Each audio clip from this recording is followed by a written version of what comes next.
Yes, I'm Toby Coates. I'm the Director of the Kidney and Pancreas Islet Transplant Program here at the Royal Adelaide.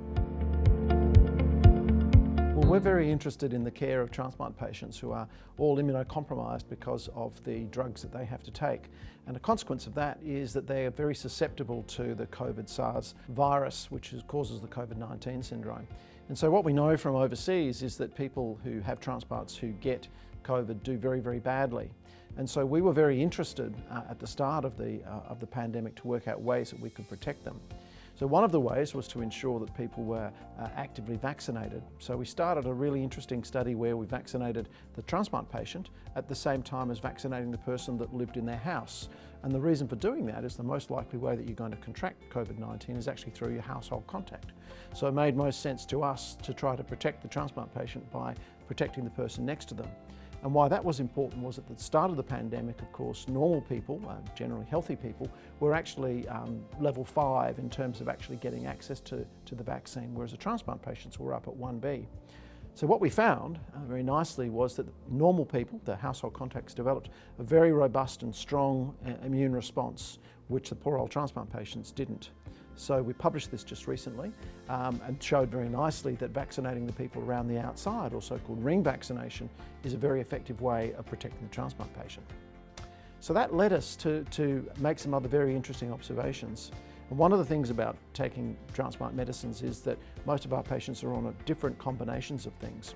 And so the people in my lab noticed that some people who were transplant recipients had extremely good immune responses towards the vaccination, and some of them had very, very poor immune responses. So we zoomed in on that, or honed in on that, and found that the people who had very good immune responses were taking a particular type of drug called what's called an mTOR inhibitor. These drugs have been around for a long time, and we have a lot of people that take them, and there are good reasons why they might be beneficial to the immune response. So what we've actually done is taken that one step further and initiated a trial where we took transplant patients and switched their immune suppression off the badder drugs and onto the sirolimus. And pleasingly, what we've seen has been a significant improvement in the immune profile of those patients. Now this is really important because unfortunately the vaccines don't work, as we showed with our first study, in the transplant patients as well as they work in the normal people. So if we can do something to somebody's immunosuppression to still keep their transplant safe but improve their response to a vaccination, we'll help protect them if they come across the infection as it comes along. So we think this is actually a generalizable effect. So it doesn't matter what you're vaccinating against. If the immune response, which is being driven by what's happening in the lymph glands, is influenced by the drugs that you take. And so we're now doing a second study where the people that we vaccinated from the COVID, both the healthy controls as well as the transplant patients, we're now looking at their immune response to the flu vaccine, because of course they're all getting the flu vaccine at the same time.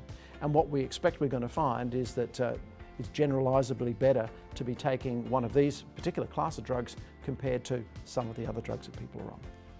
The first paper that we published in Kidney International about a month ago now, and has been picked up very widely and featured in North America as a very good example of how policy should change to protect the people around the outside, to protect the transplant patient. So it's really a case of local research with global outreach, and in fact the subsequent work that we're doing, the switch study that I just talked about, is going to be presented at the American Transplant Congress in Boston in about a month's time. So it's getting international airplay.